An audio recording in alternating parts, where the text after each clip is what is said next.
Okay. So we're good. So thank you all for joining us. I'm so excited about the class that we have this evening because I feel like blood work is something that confuses everyone. So this is going to be super awesome to kind of clarify some of the things to look for and what to ask when you go in. So let me just introduce Dr. Repole, just in case a few of you are not familiar with who he is.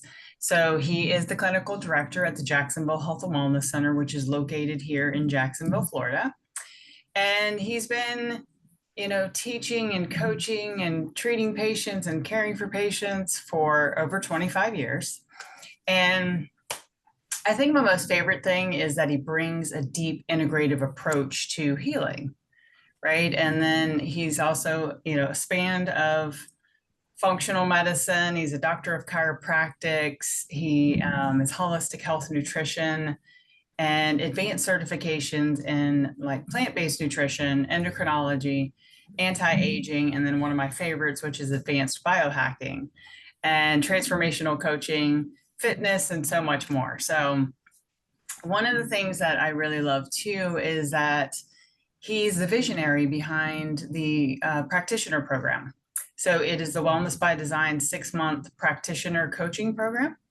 And he's also the author of Illness to Wellness, which is a revolutionary 11-step program to conquering any disease. So without any more said, some of you, like I said, do know who he is, but I just wanted to give that overview for anyone who didn't. And then we'll also open it up to questions at the end. So I want to just say thank you, Dr. Repole, for being here tonight and sharing your heart and all of the information with us all. So thank you. Awesome. Welcome, everybody. I'm excited to present all this information because this is actually the way we're going to present it tonight. It's actually kind of a little bit unique because we're going to be looking even at the tenets of aging and longevity that actually confer almost a direct link to all diseases. And so we're going to show you what's oftentimes overlooked, in blood work, and to just become a detective, because a lot of times I'm sure you've all had this experience where, everything is fine, right? That's what typically sometimes what will be said when you are handed the blood work. And there's a lot that can be gotten even in the most simplest blood work. And that really is the focus for tonight. And maybe we can do a part 2 or a part 3 in the future to get deeper into more advanced, blood work. But the way that I have it set up tonight is for you to use the most basic blood work that every single doctor orders, called a CBC, a CMP, and a lipid profile, and to use it in a little bit more unique way. So that's going to be part 1. And like I said, if there's interest, we can always do a part 2. So, all right, I'm going to share my screen. Oh, before I do that, did anybody bring their most recent blood work with them? I wish I would. That's what I've been looking for. I can't find it. Looks like we have one couple. All right, cool. So you don't need mine, Dr. Repole. I have yours, yes. I think you have mine too. Okay. All right. So let me share my screen. I need to get some paper.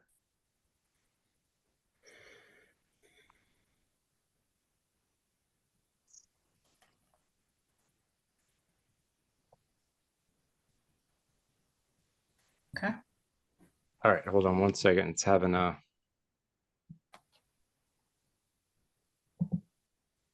oops. Okay. Can you see my screen right now, Amanda? Yes. Okay.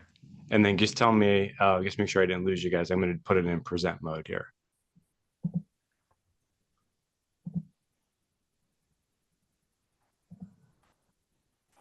Okay. Can you see that too? Yep. All right. Awesome. So the name of the little workshop or lecture tonight is on decoding your blood work and uncovering the hidden markers of aging and disease. So we're going to just jump straight in. So what we're going to cover tonight is I always like to start with contextualizing everything. Like, where does blood work fit in the big picture? And so we're going to start out by talking about what we use here at Jacksonville Health and Wellness, which is, our health equation. We're going to talk about a new concept, which is aging really a disease? And we're going to be answering that in a little bit of a unique way. We're going to talk about metabolism because when it comes down to blood work, really the ultimate question is looking at you're eating food, you want to break it down into its smallest component, like sugar, you want breathing in oxygen, you want to take.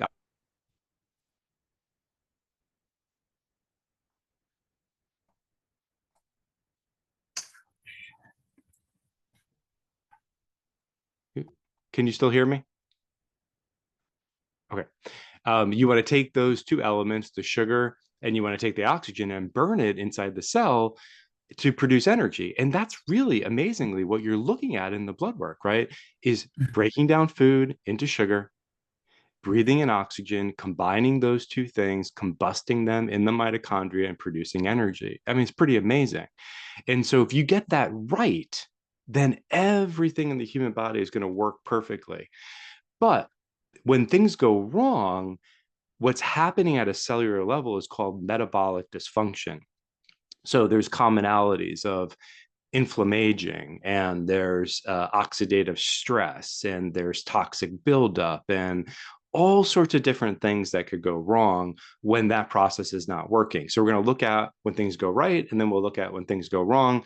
And then we're going to teach you the basics, so that way you can look at any blood work and really identify where you're currently at, rather than just relying on the reference ranges, which are, if you're not familiar with how reference ranges are used, they basically are based on sick people because they're taking the average of everybody who got blood work. So they're not optimal ranges. We don't want to be normal, right? Most people who are normal are not doing great. We want to be doing, we want to be self-actualized, right? We want to actually try to increase both our health span and our lifespan, at the same time. All right, so Amanda already introduced myself, so I'm going to skip this slide. All right, so here's our health equation. And Amanda, really quick, on my screen, I see pictures of everybody. Is it blocking the slide? No. Okay, cool. So the health equation is really what guides everything that we do at the office. We don't live in a closed system. It's an open system. And this model is based on systems theory. The old theory that is thrown away is that we live in a closed system. Everything is predetermined. Genes are our destiny. It's determinism. And it really thinks that causes, or the old way is cause, which are the genes, create the effects, right? So the one thing that we have to remember is that it isn't just cause equal effect, it's causes equal effects. And just adding that S changes everything, because we're saying that everything affects everything in this open system. So the typical causes are nature and nurture. It's our genes dancing with the environment. The metaphor that we can use here is this is the root and systemic modifiable lifestyle factors. These are your choices, right? Diet and lifestyle. These are the matches. And when they come together, nature and nurture, your genes and the environment and your choices, they create certain effects. So on the macro scale, large scale, these are seen as system-wide changes, right? We can look at the detox system, which compromises, the liver and the kidney and the lymphatic. We can look at the cardiovascular system with the heart and all its networks of arteries and veins and capillaries. But it's these macro events that will get changed. And then what functional medicine calls mediators, you can just think of these are the micro events that happen in the body, right? So this is the elevated cholesterol and the inflammation. This is all the things that we're talking about tonight. And then those create signs and symptoms and ultimately a label called a diagnosis. So in our model here, the matches are the causes, the systems and mediator are the fire, and then the signs and the symptoms, right, are going to be the smoke. And conventional medicine, unfortunately, spends most of its time dabbling around in the smoke, and you're not going to get anywhere, right? Because you actually have to trace back to root and systemic issues, right? Which ultimately rely on the choices that you make. But the blood work we're going to look at right now, how this fits in, is that we're going to be concentrating on the micro events that happen in the human body. And we've had other lectures where we focus in on the macro, events. But tonight we're really keying in on these micro events that happen at a cellular level, which you're going to see in a little bit that are common. Most of the issues or dysfunctions that happen in the human body have a lot of commonality with all disease. So, all right, this is a new concept, right? So the old thought process is that there's so many things that could go wrong: heart disease and diabetes and osteoporosis and gut related issues and Alzheimer's and dementia. And I mean, there's thousands of different diagnoses and labels. And all of those, how many, let's say you got 10 or you got 15 or you got 20, all of those diseases then create aging. But the question is, do we have this all backwards? Meaning, is aging really the number one disease, which then manifests as different facets or different diseases? Because when you trace back the signs and the symptoms and the labels or diagnosis to the micro events that are common to all of these labels, you start to see a confluence of very similar things happening at a cellular level, things called inflammation, mitochondrial dysfunction, oxidative stress, which is this production of free radicals, toxic overload, acidic environment. And you keep tracing it, and you're starting to see, wow, it looks like all of these quote unquote diseases actually have a commonality. So, geneticist David Sinclair, he wrote a book, and he's a researcher in the field of epigenetics and genetics. He proposed that the number one issue today is really aging as a disease. That is our issue, right? So maybe we have this all backwards. We have to reverse the way we're thinking of it. It's like, when people come in, into the office a lot of times, right? It's like they're overwhelmed because it's like, God, I mean, and I see they have 20 different medications and they have all these diagnoses, all these labels. And they're like, well, where do we start? You got to start at the battery of the cell that actually feeds everything and make sure that is working properly. And that we call metabolism. So metabolism is the engine that keeps your body running, right? So in general, it's what we just talked about in the introduction. You take food, you eat it, you break it down into sugar, you breathe oxygen, and those two elements go inside every single cell, tissue, organ in the human body. And the mitochondria, which is a little factory, basically burns it and produces energy for that kidney cell, for that brain cell, for that heart cell, for that liver, whatever the cell is, right?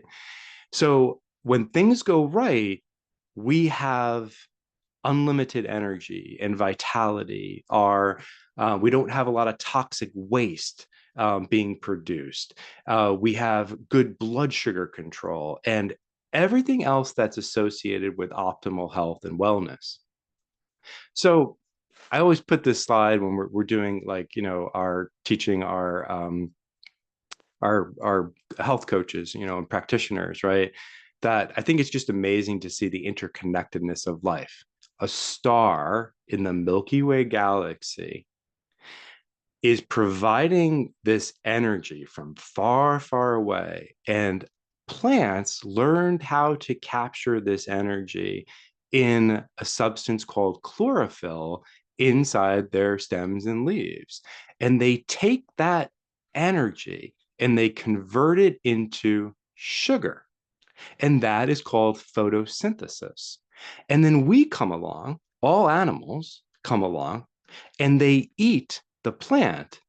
And in the mitochondria, they release the energy that's stored in the plant, which was captured from the sun. And then the mitochondria produces carbon dioxide, which is called cellular respiration, which the plants use, and the cycle continues. But this is why it's amazing, because this shows you the interconnectedness of life, right? We have this motto, right, at our office. It's called the MOGO principle: most good, least harm for all animals, the planet, people. Another way of saying it is doing good is good for you. But the thing is, when we make decisions that are actually looking at us as not separate entities, but as part of the communion here on Earth, we get rewarded when we treat the plants and the animals and the environment the right way, because we're getting rewarded, right? If we're spraying pesticides and herbicides on the food we're eating, that's polluting us, right? So there's such an interconnectedness here, between the light being captured, right, from the plants, us releasing that energy, and the cycle of life going on and on and on, because this is basically where all energy comes from. Okay, so mitochondrial dysfunction. So when things go wrong, right, when the sugar is high and you're getting unhealthy food and there's a stress, you begin to see at the mitochondrial level, you begin to see chronic inflammation, something called dysbiosis, which is overgrowth of yeast and bacteria, elevations in sugar, environmental toxic accumulation, abnormal cell division, acidity, oxidative stress, loss of energy, loss of the ability to heal and to regenerate. These are the hallmarks of aging, right? And so all of the stress that's being placed on the body from our poor diet and lifestyle choices ultimately are going to end up at a cellular level, creating this kind of metabolic chaos, right? Dysfunction that's actually going through the rest of the body. And then eventually, right, that creates signs and symptoms and diagnoses. So if we just take a pause for a second, because I don't want to get ahead of ourselves, let's just summarize like kind of where we're at, right? Healthy mitochondria or metabolism equals health. Unhealthy mitochondria or metabolism equals illness. So the question, right, if we went back to, reversing that idea that diseases cause aging and maybe flipping the switch and saying, is it really aging that's causing all of our diseases? The most obvious question that someone might ask is, but why doesn't it look the same? And there's a really simple answer to that. There's about 200 cell types in the human body: bone and liver and kidney, sperm, brain, blood, heart, muscle, pancreas, egg, right? But they all use the same battery. And so if the battery, the mitochondria, is not working inside each and every cell, if it's a muscle cell, you get muscle pain. If it's a heart cell, you get arrhythmia. If it's a brain cell, you may get cognitive impairment.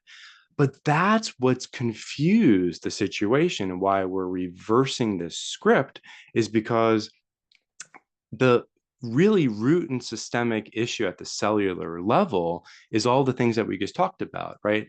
The anaerobic environment, the acidity, the inflammation, the oxidative stress, all of those types of things then give rise, in whatever cell type it's in, to different signs and symptoms. So you get a healthy battery, right? A lot of people, you think of this analogy of like, your cell phone is, plugged in, right? And you wake up in the morning, it's at 100%. That means every single cell in the human body is working at 100%, heart, muscle, pancreas, egg, etc. Right? But if you're waking up at, a cell phone that is only, 40%, that means that all of the cells in the human body are not working. And that's why it's critical, right, to look at red blood cells, which carry oxygen, and how our body's handling sugar. Because remember, those are the two things, right, that get inside the cell. And so if those are not working, that's like the most fundamental process of the human body, right? That's why you don't need to worry about advanced diagnostics at this point if there's something wrong here. Because if something is wrong at the most basic, primitive mechanism of burning oxygen and burning fuel and not working at 100%, then we have a problem. So is this really a problem? Yeah. There's estimated that 88% of adults have some degree of metabolic dysfunction, prediabetes, diabetes, anemia, inflammation, oxidative stress. And this is why they think that this is really the core element of aging, because you're talking an estimation of using reference ranges from the labs, which stink. The reference ranges of the lab are saying 88% of adults have some degree of metabolic dysfunction. But when you add in the optimal ranges, we're getting close to 100%. And so there's some commonality between all diseases. And that's what we're about to show you to try and see if you can read this in the blood work. So the good news, right? We can use the blood work to identify early warning signs if we know where to look.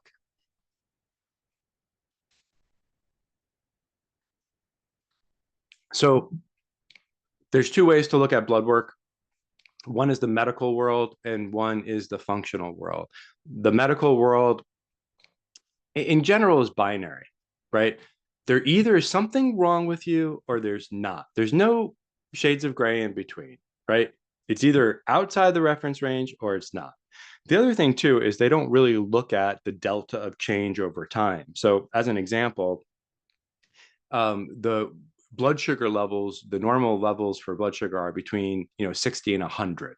And once you hit 101, you're in pre-diabetes, right? So 1 year it's at 70. The next year it's at 80. The next year it's at 84. And each year the doctor's basically just looking at that one blood work and saying you're normal. The next year it's at 90. The next year it's at 94. The next year is 96. Not looking at the other blood work, right? He's just basically looking at that year, looking at the reference range. Oh, you're under 100. Great. Next year you're at 99, and then boom, one blood work you're at 102, and he's like, oh my God, how did this happen? You have pre-diabetes, right? It's like out of the blue, this happened. No, it didn't happen out of the blue, right? You need to look at the delta of change over time. You're not only comparing your blood work to the reference ranges, but you're comparing it to the most important person, which is you. And you really, every time you're looking at your blood work, you're wanting to ask the question, am I getting better? Am I getting worse? Or am I the same? And you can't answer that unless you're looking at previous blood works, right? To kind of do comparisons. So that way you avoid the trap of being surprised one day when someone tells you you have diabetes or pre-diabetes, or your inflammatory markers are high, or you have cardiovascular related issues. It shouldn't be a surprise. You're going to see this in the blood work. So in functional medicine, holistic medicine, we use what's called functional ranges. Functional ranges is basically looking at those shades of gray. So instead of, as an example, that the example I just gave you with blood sugar between 60 and 100, right? And if you're between 60 and 100, you're normal. 101, you're not now into diabetes.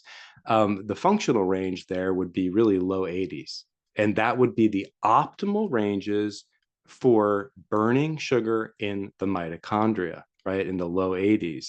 And that means that the battery, at least for that one element in the blood work, is working at 100%, right? We need all the elements to be working. But that's what we're going to share with you tonight is, some of the functional ranges so you can look at.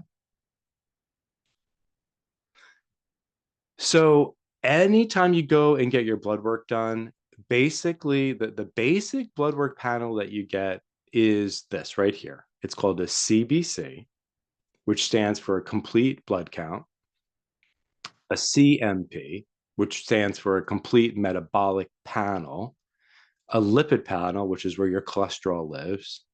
And then we will talk about some other ones just because I know I said I was just going to concentrate on these three, but they kind of go with these panels. They're called hemoglobin A1C, C-reactive protein, and we'll talk about these because they have a lot of weight when you're looking at these other elements in the blood work. But a CBC in general, right, is looking at your immune system. It's looking at infections or hidden infections. And I'm going to show you how you find hidden infections. It's looking at anemia.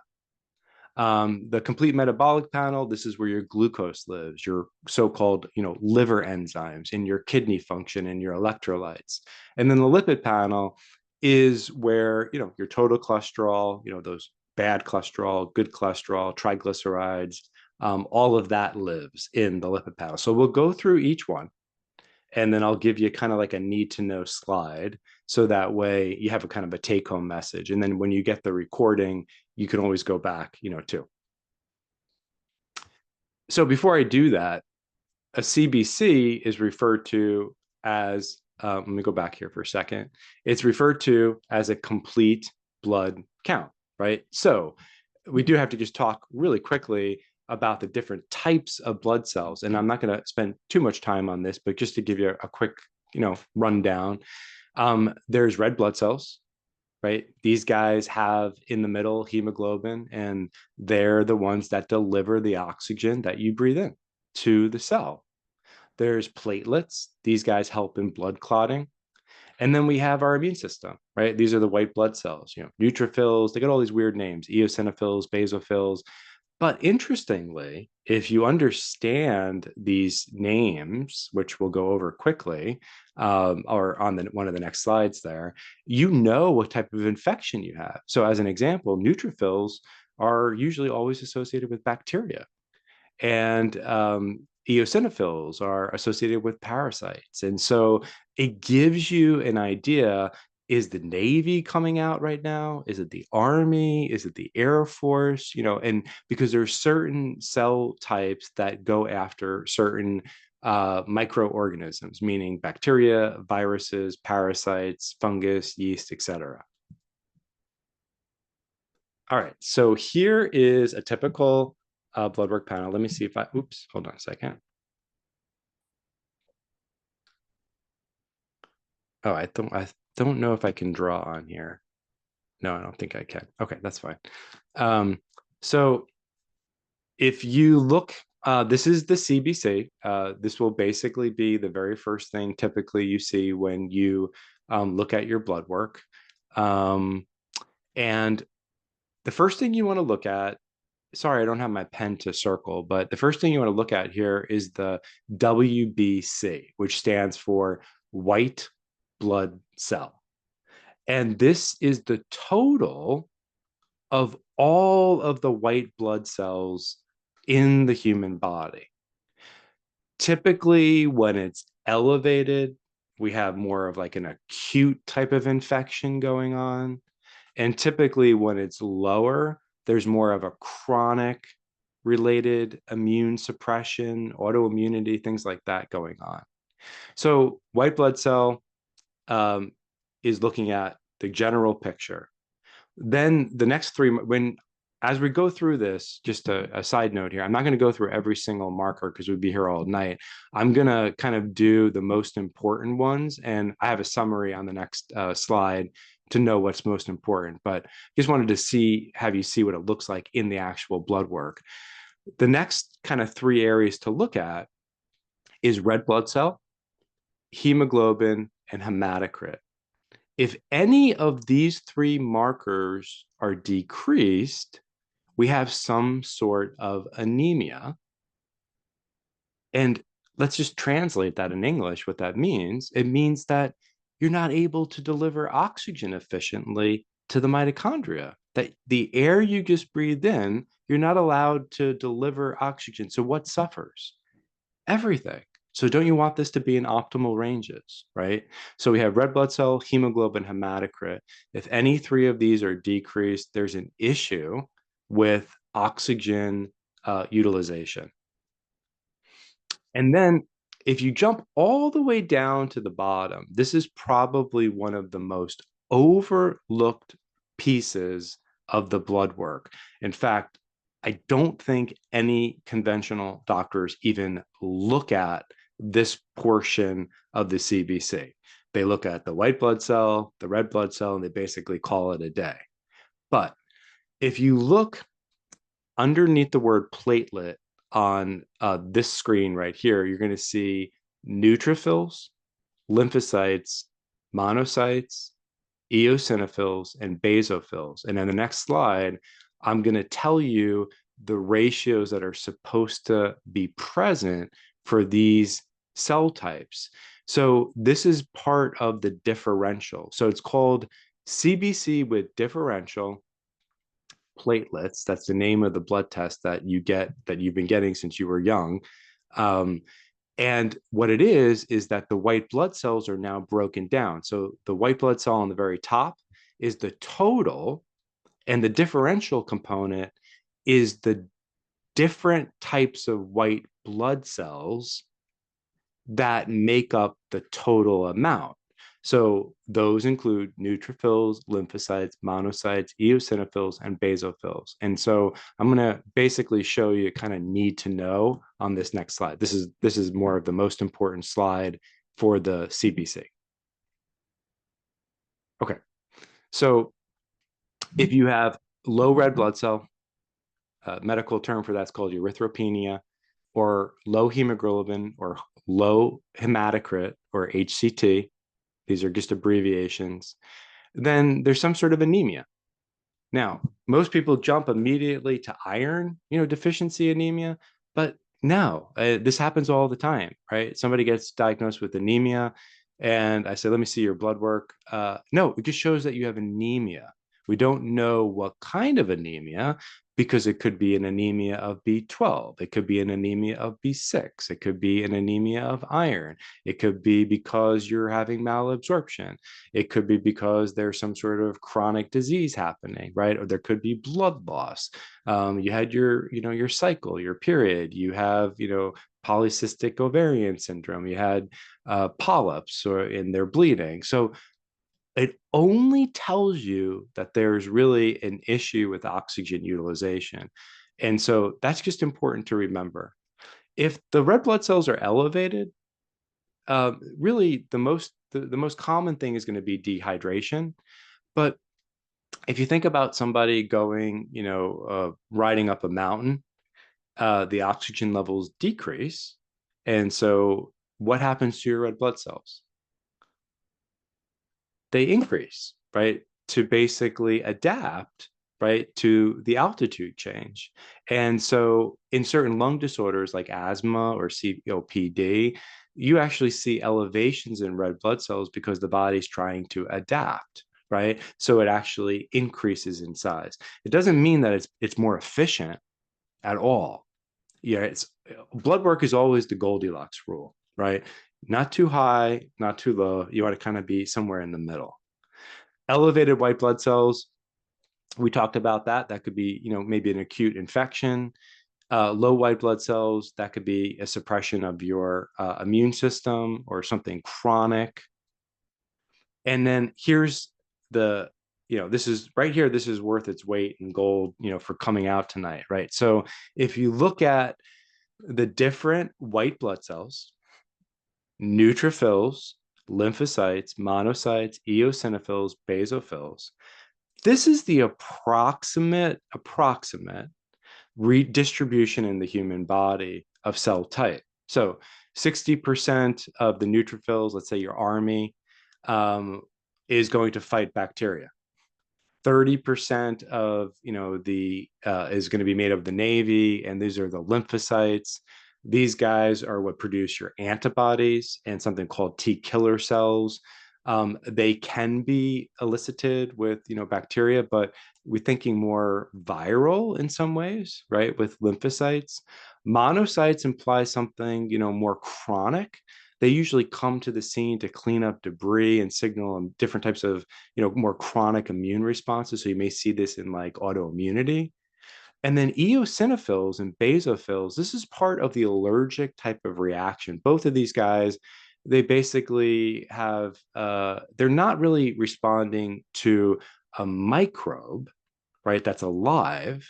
They're responding to an environmental toxin that's not alive, like a food allergy or pollen or something along that nature. The only exception to that is that eosinophils are highly correlated with a potential for a parasitic infection.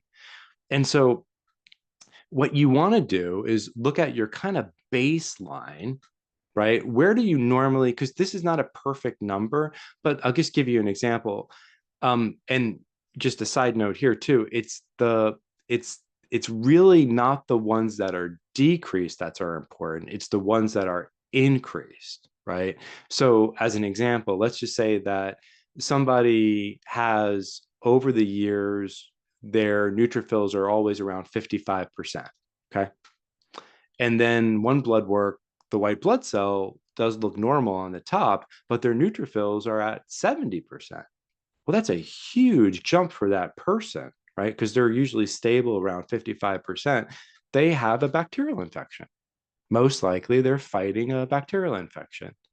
And so you can identify if you're having a bacterial, a viral infection, if there's any type of immune dysregulation going on, or potential autoimmune related issues, parasitic infections, any type of allergic reactions, just by looking at the differential. So modern medicine very simply looks at white blood cells. If it's increased, they give you what? An antibiotic.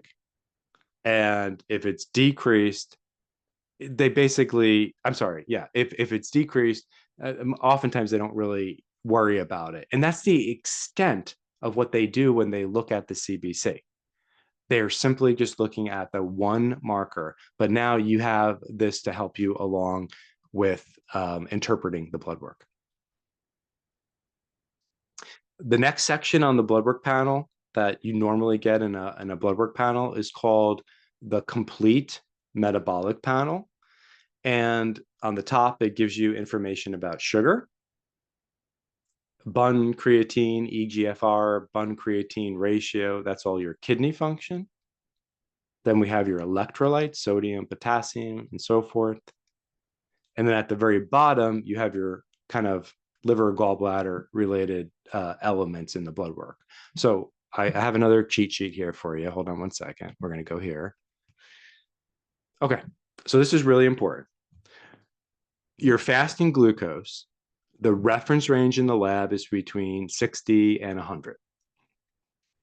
But optimal levels, if you want your battery working at 100%, optimal ranges are really in the low 80s, right? So between 70 to 85 are the published, established optimal ranges for glucose. And related to glucose, the two really most important markers, for anti-aging and longevity, and for blood sugar, of course, is insulin and hemoglobin A1C. So insulin, when you eat food, you break it down in the digestive system into a sugar. And remember, I said that the sugar has to go inside the mitochondria, but it doesn't just go into the mitochondria by itself.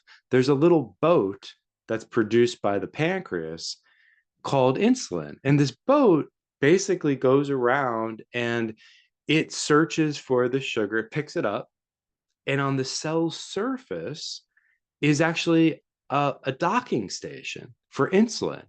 And the insulin goes on the cell surface and then it drops off the sugar. And so way before you'll see an issue with glucose, you'll see an issue with insulin prior to. Because if you imagine like eating a lot of candy bars, right? Just a lot of sugar, the pancreas is like, okay, we got to send the boats out. We can't keep the sugar high because right now it's at 120 and they're about to get blood work, right? We got to get the sugar out of the system. And so insulin comes in and starts grabbing up all the sugar, right? But if the cell can't use the sugar, where does it go? It goes and is converted into triglyceride, which is fat, right? So that's why if you overeat, a lot of sugar, that's how it gets converted into fat.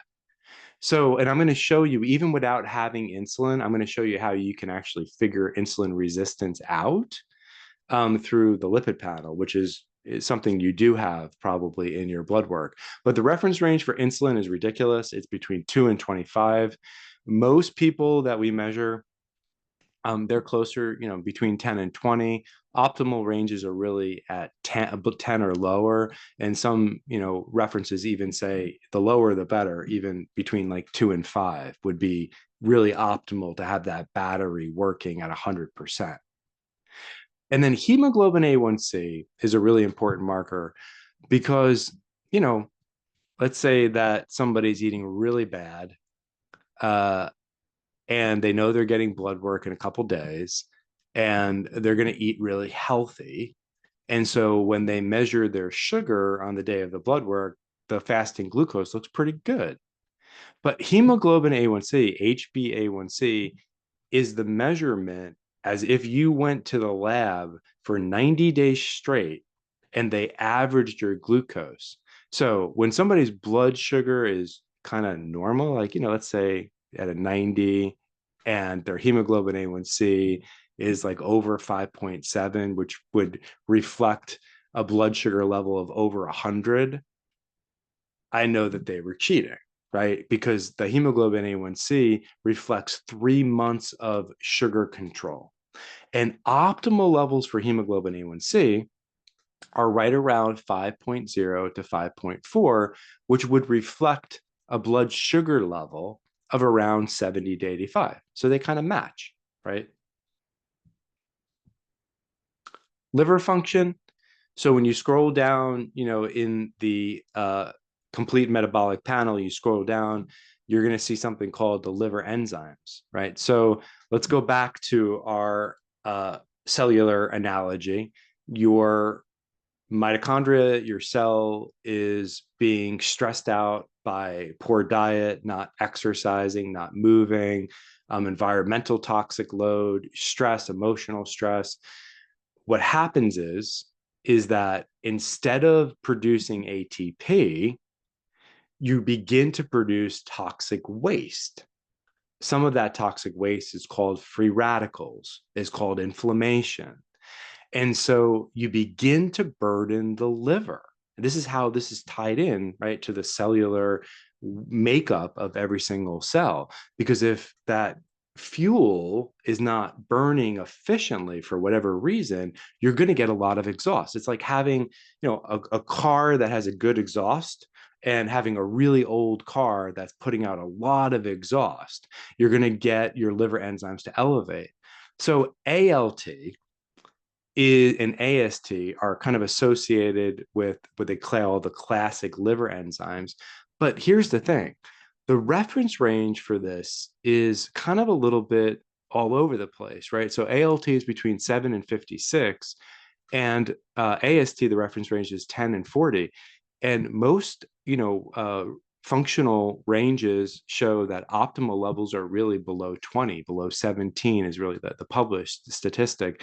And you're going to find out that a lot of people, they don't have like pathology, like hepatitis, right? Because that's not what you're looking at. You're looking at sludge, right? You're looking at basically an environmental burden, an environmental toxicity, right? That's not showing up. Remember, we're looking at the shades of gray, right? When they look at the liver enzymes, they're looking at huge elevation, you have hepatitis, or you're fine.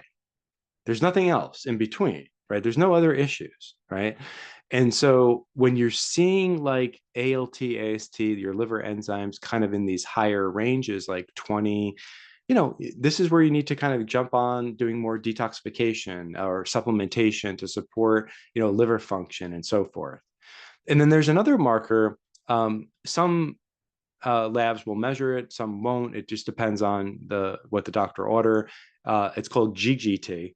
And this one is a really good marker for oxidative stress and really how glutathione is working. So glutathione is the one of the strongest antioxidants in the human body. It's produced in the liver. So maybe I'll back up. Free radicals are bad guys.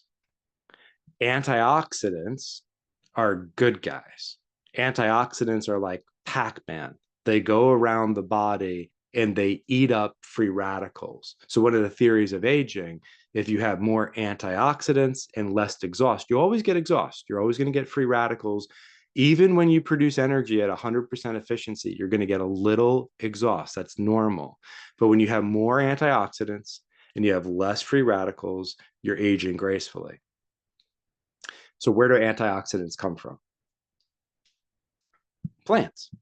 Yeah. All your plants. These are all those really cool names like resveratrol in grapes and lycopene in tomatoes. These are all your phytonutrients, right? That are found. There's thousands of them that are found in plant compounds. All the color, it's all the things that make your veggies and things like that all colorful. Then we have the lipid panel. Most people are pretty familiar, with the lipid panel. We have total cholesterol, HDL, which is your good cholesterol, triglycerides, LDL. And then what we're going to really stress and show you tonight is really, really understanding ratios, because the ratios are the most important thing when you're looking at a lipid panel. So one thing, just kind of a pet peeve, I think it's really important to put this in context again. The American College of Cardiology, in a paper they published in 2025, and a Harvard Medical School in a paper they published in 2024, and then Cleveland Clinic in 2022, it goes on and on. The conclusion, right, is that 80% of the issues that you see on a lipid panel pertaining to cholesterol and triglycerides are diet related, right? They're not familial. They're not hereditary. I mean, you may get the same habits from mom and dad that are eating rich standard American diet, but that's not genetic. Those are cultural hand-me-downs. That has nothing to do with genetics. So the reason why I put this here is because just to let you know how powerful, you have an 80% chance of changing your lipid panel. That's the plasticity in really preventing the number one cause of disease, which is heart disease. So you have in the lipid profile, you have your total cholesterol, right? This is the amount of cholesterol and in the body, and it's broken down into two types: LDL, which is referred to as the bad cholesterol, and HDL, the good cholesterol. Now, common sense dictates that the body doesn't make anything bad, right? So the reason why it's called bad cholesterol is because it takes cholesterol from the liver to the body. So what is cholesterol used for in the human body? It makes up every single cell membrane. It's the kind of architecture for making hormones. And HDL is when cholesterol is brought back to the liver. So there's no such thing as good and bad cholesterol. It's got to do with ratios, right? You don't want more LDL being pushed out into the bloodstream, not being used, than returning back. And that's why when you just look at the markers in isolation, which is a total mistake, you lose the big picture of what's actually happening with the lipid panel. Triglycerides, they're not, it's got nothing to do with cholesterol. Triglycerides, like I said, are basically a reflection of bad carbohydrates that you're eating and its conversion into fat. Triglycerides are basically circulating fat before it gets deposited as adipose tissue, which is a fancy way of saying fat. So it goes from sugar to triglycerides, which is the intermediate that's traveling through the blood, making it sludgy like cholesterol. And then the triglyceride gets deposited as fat. So what are the sources of cholesterol? Well, the sources of cholesterol, no fruit, no vegetable, no grain, no bean, no seed contains cholesterol. No plant contains cholesterol. Cholesterols only come from animal products, right? So this is where the confusion lies in really conventional medicine, because they basically say something along the lines of this, right? Your cholesterol is high. We got to put you on a statin medication.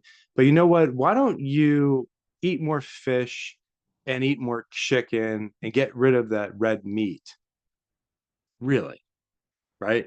So if you look at the amount of cholesterol in red meat, it's 86 milligrams. If you look at the amount of cholesterol in chicken, it's 85 milligrams per serving. And if you look at the amount of cholesterol in fish, it's more than in chicken and red meat. Wow, right? That gets really confusing because they're mistaking saturated fat. Saturated fat is marbled in the meat. Chicken, the skin is external. So when you rip the skin off and eat the chicken, you're not eating any saturated fat. And then fish, of course, have these healthy omega-3 fatty acids in them. That has nothing to do with cholesterol. Cholesterol is a separate entity, right? So when you look at the blue zones, right, the longest lived people on the planet, and you look at globally what they're doing, their diet is about 90% plant centric. They have a total cholesterol of around 150, right? And as you decrease the amount of animal products, you decrease cholesterol. So there's no way to lower your cholesterol by going on a chicken diet. America has failed at this experiment pretty badly, right? Because it doesn't change your lipid panel. And again, you go Google and chat GPT, where does cholesterol come from, right? And you're going to see that cholesterol doesn't exist in plant compounds. It's only found in animal products. Now, it is true that nuts, seeds, exercise will influence the direction of mobilization of fats in the human body, right? Because if you're exercising, you got to mobilize cholesterol to make more hormone, right? So they do have a reflection. And of course, cholesterol is made in the human body. It's not an essential nutrient because essential nutrient is not made by the human body. So the liver does make cholesterol. The thyroid, which is your metabolism, does influence, cholesterol. So there are other reasons, but the vast majority of those published studies is that if you eat more vegetarian meals, your lipid panel will change. I mean, it's really that simple. And then one other kind of caveat with cardiovascular disease is that we have to think of this as a multidimensional kind of approach, right? There's a lot of risk factors for cardiovascular disease. Your lipid panel, are you exercising? Are you smoking? Are you overweight? How's your diet? How's your vitamin D levels? How's your estrogen levels or testosterone levels? And the more of those like 10, 15 kind of, markers you have in the positive direction, one of them by itself is not going to carry a whole bunch of weight, right? So we have to put that in kind of the bigger context. So I want to spend a little time just going over the ratios, because this is really the part that is, again, overlooked in kind of conventional thinking. So total cholesterol, labs want you to be under 200. Optimal ranges, this is really hard to kind of ascertain, but some of this is based on the Oxford Cornell China study. This is based on Blue Zones research, the longest lived people. They seem to all have a total cholesterol in that, 150-ish range, or maybe even lower, right? Still cholesterol, optimal ranges are really over 50. LDL cholesterol, you really want that to be, lower than 70. And triglycerides, which is really important. The reference range in the lab is 150. This is a really important marker. You definitely want the first kind of category of triglyceride, or the first goal of triglyceride to be under 100. But really, the lower you can get it, the better. That means that you're eating, mostly a whole food diet. And that's one easy way to understand. So lipid panel gives you insight into your carnivorous habits with total cholesterol, and it gives you insight into the amount of processed foods you're eating by looking at triglycerides. So the ratios, you basically take the triglyceride that's in your blood work and you divide it by HDL, and you take cholesterol and you divide it by HDL, and these are the ranges that you want to be in. Optimal for triglyceride HDL is less than 1.5, and cholesterol HDL, this one some labs will actually calculate.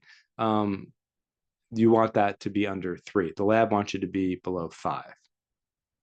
So let me just show you a lipid panel here. Let's go back to this one here.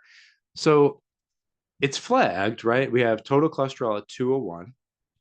HDL is pretty amazing. It's at 84. Most people struggle, even healthy individuals, to get like at 50. Triglycerides are excellent. They're at 46. That's optimal. So HDL is optimal. Triglycerides are optimal. LDL cholesterol is slightly elevated. But if you look at the cholesterol HDL, the amount of, boats going back and forth from the liver, you're fine, right? You're not getting arterial plaque to build up. And so that's why it's so important to look at these ratios, because just looking at it without looking at the ratio, it's not really giving you the full picture. The cholesterol HDL ratio, the triglyceride HDL ratio are giving you insight into insulin resistance. It's actually totally connected with prediabetes and diabetes and insulin resistance. And part of it has to do with what we were just talking about, right? Where, if the sugar can't get into the cells, then it gets converted into the triglycerides. In all, what's happening is the blood is getting sludgy, right? And the heart is working harder because there's a lot more stuff in the blood work. So make sure you always look at those ratios. Those are the most important part of your lipid panel.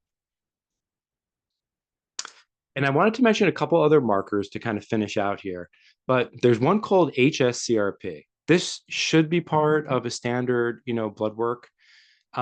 8 high sensitivity C-reactive protein. This is basically silent systemic inflammation, the number one cause of all quote unquote diseases, right? Or the number one cause of aging. The reference range in the lab, you'll see it stated, they want you to be less than 3. But, Uncle Joe sitting on the couch, eating chicken wings, drinking alcohol every night, he's around a 3. So that's not where you want to be. You really want to be, again, the first goal is below 1. And really, you want to just get it and drive it down as low as possible, right? This is kind of the exhaust again of the cells burning the energy. So you want this as low as possible. Vitamin D is involved in over 100 reactions. Most people, know it in its, kind of connection with, bone health, but this represents vitamin N, which is nature. Are you going outside?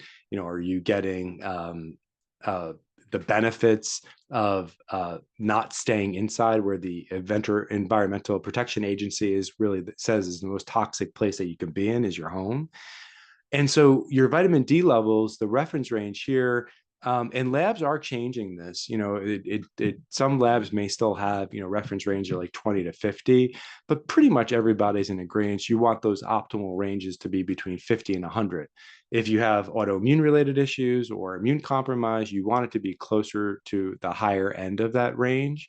because it has the opportunity, just that marker alone, for shutting down autoimmunity. And then uric acid, this is a marker, interestingly, classically used for gout, but this is one of those markers that show you inflammation, that show you oxidative stress. And these are the reference ranges here that you want to be in. So this also can give you insight. And these are very different reference ranges. These are optimal ranges, very different than what's published in your typical blood work. So summary.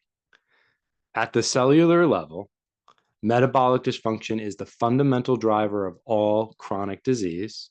This dysfunction can be identified through traditional blood work when analyzing and using functional ranges, which will provide you deeper insight. So you want to really get out your old blood work and take a peek at it. And the term that's encapsulating all of this is what we refer to as metabolic dysfunction, right? It's basically that whole idea that the battery isn't working at 100%. And as we age, we want our battery to be working at 100%, because as we age, it typically goes down a couple of points, right? And that need not be. We know that from the longest lived people, right? They die in their sleep, right? They're basically active until like they're 99, 100 years old. I mean, today estimates in the biohacking world, you know, I've heard it all over the place. Most people are in agreement that the body is capable of living to 120 pretty easily. And other people are saying 150 and beyond, right? And so who knows? But we want to make sure that we're living when we're living. That's the most important part. And this gives you insight into your battery, right? All of the markers that we just talked about. So thank you. For those of you who don't know us, there's our phone number that you could reach out to us if you have any questions. And then Jacksonville Health and Wellness Center is our brick and mortar where we treat patients. And that's our website there. You can find more information. And then Wellness by Design. This is our academy where we teach people who are health enthusiasts, you know, to become wellness coaches. And that's our website there too. So I'm going to stop sharing and see if anybody has any questions. I have a question. Hey, Yoshay, how you doing?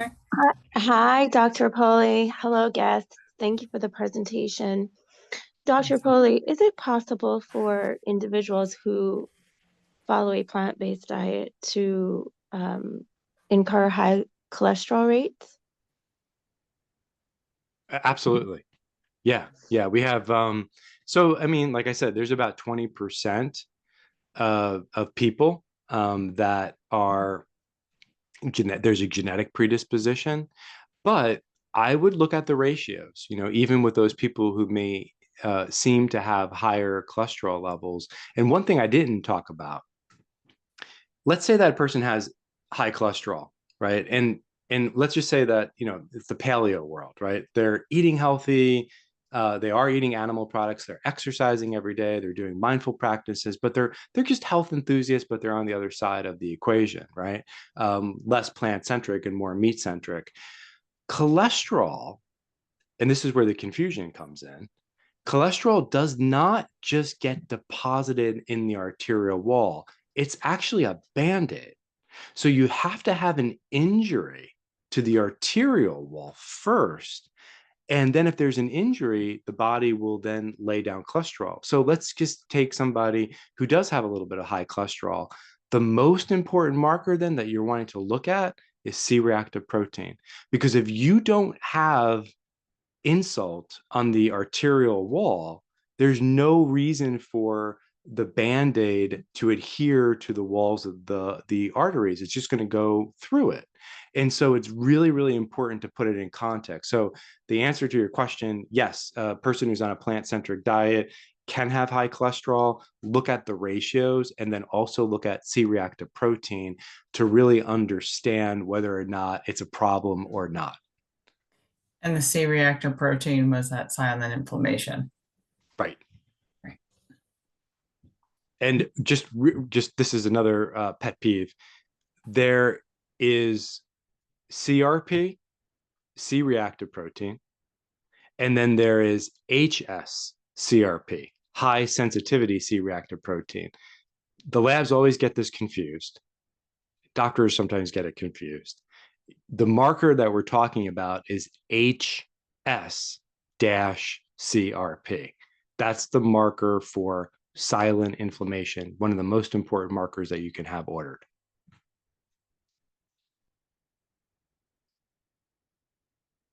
Dr. Repole, I have a question. So, this is Monique. So what you're saying is that what you should be looking at is the LDA HDL ratio. That's what is really gives you the answers. Yeah, you want to look at the cholesterol. You take the actual cholesterol number, you divide it by HDL, whatever number that comes out to. That number optimally, the lab says it's okay to be over, under 5, but you want that to be under around 3 or lower. That's going to be kind of optimal ranges. And then the other marker is triglycerides over HDL. So you look at your blood work, you take triglycerides, and you literally just take the number, divide it by HDL, and you want that number to be optimally below 1.5-ish. Okay, because I'm looking at mine, and mine has a ratio on it, and so I was just wondering if that was the marker that I was going to be looking at. What does the ratio say? 1.6. And but what is the ratio that it's talking about? LDL and HDL ratio. Okay, yeah, that's another ratio. Okay. So yeah, there's other there's other ratios. You can just, there is no established optimal ranges for that. So Gotcha. you can use the reference range for that.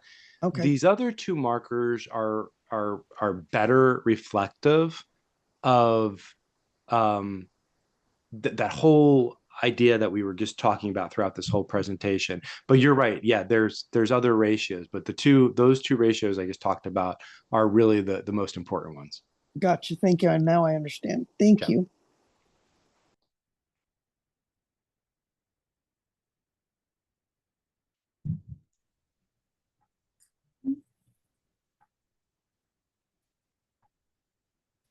Does anybody else have any questions?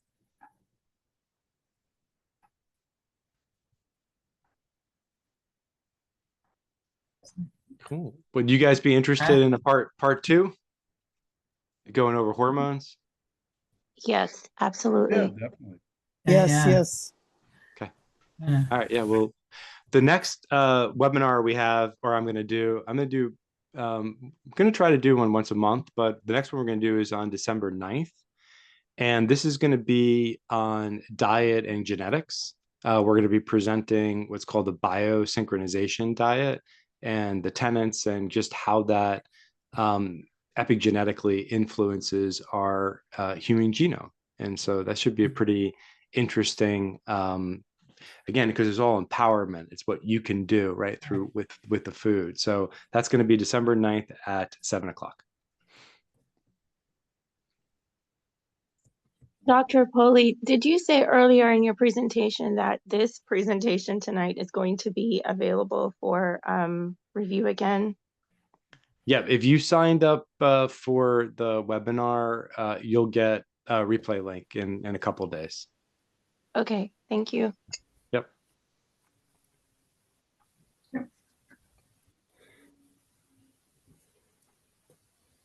I think we can really appreciate, after listening to this study, causes and effects. You have to see the bigger picture, and if you're not connecting dots, as we have to do, you're just going to miss so much. So this is very, very valuable. Thank you, Suzanne. And it is really, and it's detective work. It's like connecting, like Suzanne said, just kind of connecting the dots for sure. Right.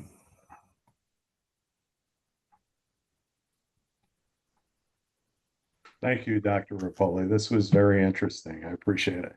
Hey, Danielle, how you doing? I'm You're good. welcome. How are you? Doing good. Yeah, good, good. Hi, Amanda. Hi, how are you? Good, good. Yeah, I mean, I was looking at my lab work and trying to decipher everything as you went through it, and it's amazing detail. So I'm going to look for the recording and go back, and if I have any questions, I'll reach out to you. Sounds good. Absolutely, yeah. Yeah, thank you so much. I You're appreciate welcome. you taking the time to do this. Very valuable. Mhm. It's my pleasure. We want- Yeah, right. We want everybody to be well, so it's Yeah, awesome. thank you. Mhm. So good. Thank you. Mhm. Well, thank you guys for all attending. And if you guys have any other questions, you know where to find us. You could reach out. And Mhm. Amanda, did you have any news or anything you wanted to say before? Because you had mentioned the next one you were gonna do, so that's kind of what I was gonna talk about. And then, I mean, just stay tuned to any of the stuff that we have at the office. That's really helpful too, to kind of stay in that community Oh, because we have a lot of. the in-office class. Oh yeah, we have one on November 15th. That's going to be the gratitude and purpose class that's going to focus a lot on cardiovascular health, what happens when you do physical practices besides just the food, and it's like an embodiment of all of it. But it's basically going to be, just some heart math stuff with Nicole, and I'm just going to kind of run through it, some ways to reset your neurological system to kind of help calm the cardiovascular system. So that'll be fun too. That's potluck actually as well. So you can make something if you want to, you don't have to, but just being there is going to be what keeps you in the community, and it also keeps you kind of like learning and shifting that thought process, which always helps us, grow.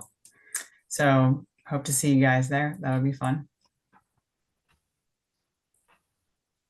Well, I appreciate everybody coming out tonight, and I enjoyed this. It's hopefully we'll do a series of these and give you guys a bunch of tools that you can use that are practical. So I look forward to seeing you guys in the next webinar. And until then, you guys have a wonderful night.